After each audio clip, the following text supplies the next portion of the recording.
Tengan un buen día. En este video tutorial vamos a ver cómo agregarle sonidos, diferentes efectos de sonido a nuestra grabación de audio. He descargado esta que se llama Grito de Dolor. No se me ocurrió otra cosa.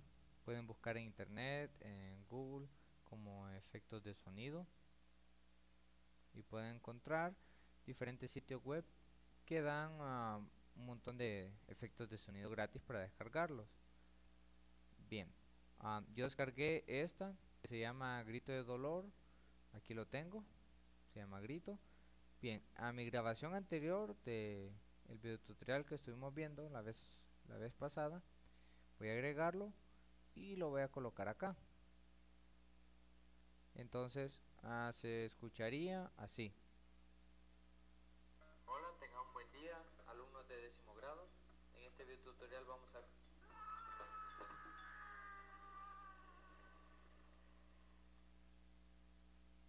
Bien, no es muy profesional que se diga, pero es un intento para ver para que ustedes entiendan cómo pueden trabajar con los diferentes efectos de sonido. Ustedes lo pueden hacer mejor.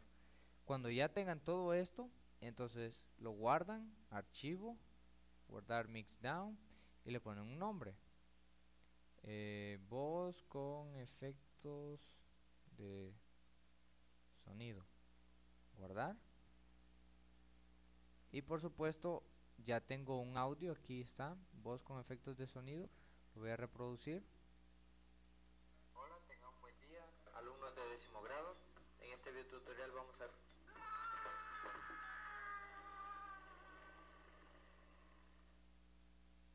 Y ahí está. Esa es la reciente producción de audio. Gracias por ver el video tutorial.